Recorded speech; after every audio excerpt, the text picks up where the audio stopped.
Welcome to part 2 of our story of viruses versus bacteria. We're now going to read the part about bacteria. Bacteria are tiny organisms that are found everywhere surrounding us. Even though we can't see them without a microscope,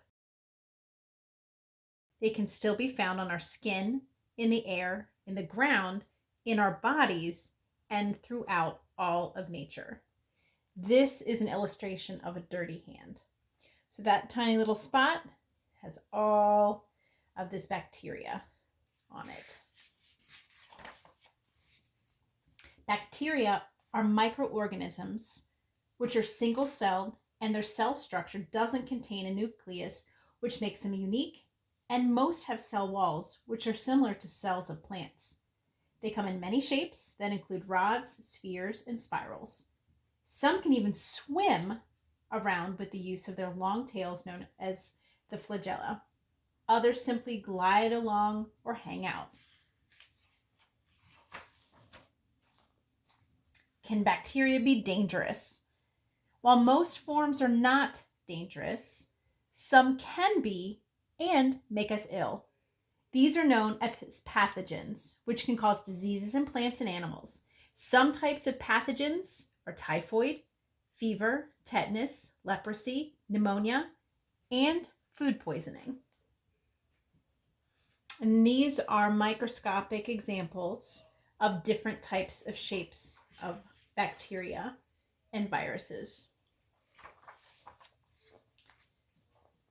Fortunately, there are antibiotics we can take to help in fighting these bad pathogens. Also, there are antiseptics we can use for keeping any wounds clean of bacteria, as well as antibiotic soap that we can use to keep pathogens away.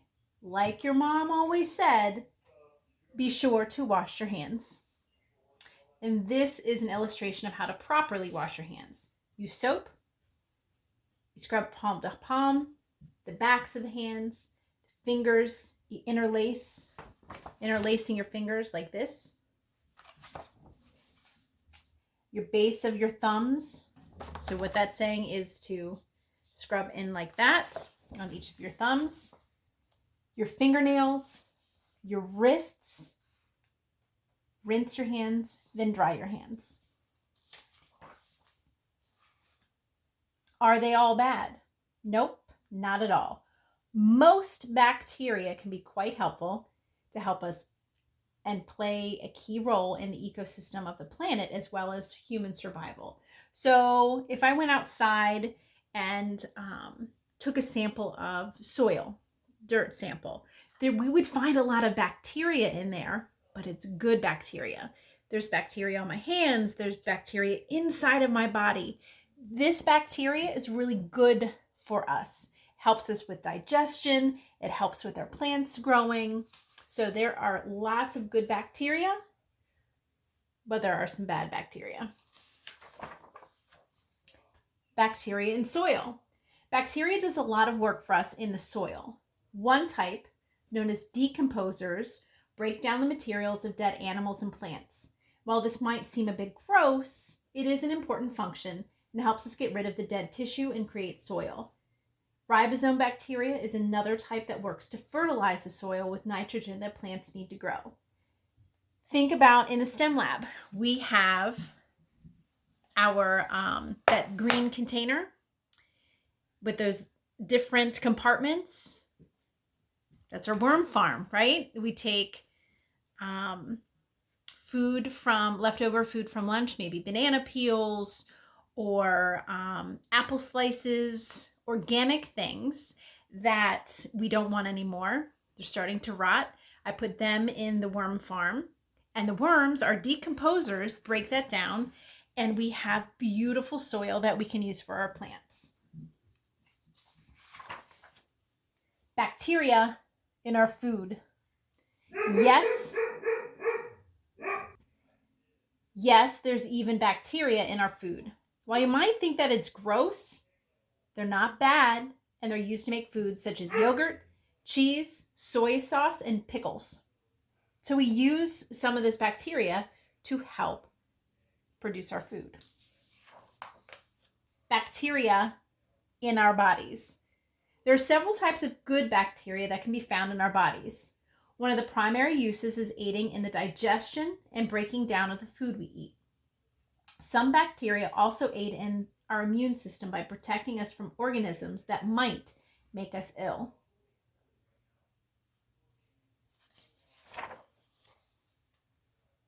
The bacteria cell. Prokaryotes is the scientific name for a bacteria cell.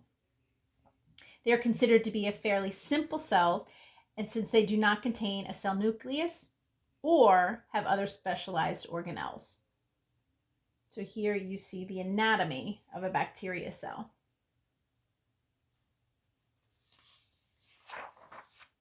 All right, and our final part of this book, fungi.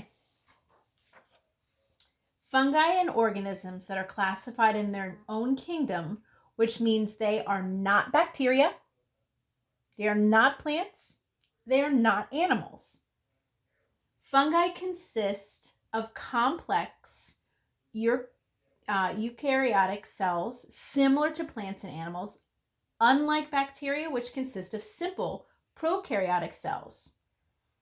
While it may seem strange, the fungi kingdom is more like an animal kingdom than they are to the plant kingdom. So what you're seeing here, these are called turkey tail tree fungus, and they kind of grow like on rotting trees or rotting leaves. And what this is saying is this fungi is more like the animal kingdom than the plant kingdom. The top part of the mushroom is referred to as the cap, and the small plates located underneath the cap are referred to as the gills. They're found all over the earth, including in the air, on land, in water, as well as in animals and plants. They vary greatly in their size, from microscopically tiny to the biggest organisms on our planet, being many square miles big. There are over 100,000 different species that have been identified.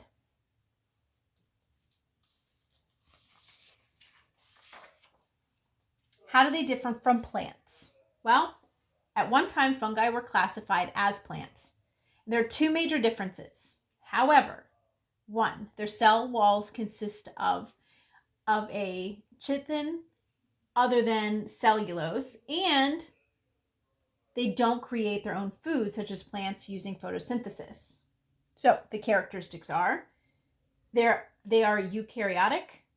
They obtain their food by eating off of their hosts or by decomposing matter. Unlike plants, they do not have chlorophyll. They reproduce with spores rather than seeds, fruit, or pollen. And they are not able to actively move around. Fungi roles. Food. Many types of fungi, such as truffles and mushrooms, are used as food. A type of fungi known as yeast is used to help bread rise, also in fermenting beverages. Decomposition. Fungi are essential for decomposition of organic matter, and this is necessary for several of the cycles of life, including the oxygen, nitrogen, and carbon cycles. In breaking the organic matter down, fungi releases oxygen and nitrogen and carbon into the atmosphere and soil. Medicine. Some are used in killing bacteria that cause disease and infections in humans, and are used in making antibiotics such as cephalosporin and penicillin. Different types of fungi. Scientists have divided fungi into 4 groups: molds, club fungi, sac fungi, and imperfect fungi. Examples of more common fungi that you might use or see in everyday life are listed next. Mushrooms are a part of the group known as club fungi and are the fruiting part of a fungus. Some of them are used as food and good to eat, but others can be poisonous. This is why you should never eat one that you find out in the woods. And here are different types of mushrooms. This is a mushroom life cycle.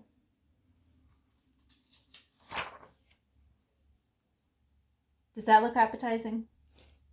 Molds are created using filaments known as hyphae, and they have the tendency to form on old bread, fruit, and cheese. And occasionally they grow upward and appear furry, and then releasing additional spores from their tips. Yeast are round, tiny organisms that are single-celled. As discussed earlier, they are important in the fermenting of different drinks and help rise bread. Now that you've learned about viruses, bacteria, as well as their differences, will you be washing your hands more often? The next time you see a piece of cheese or bread with green on it, what will you do with it? These are all great things to know to keep yourself healthy as well as those around you.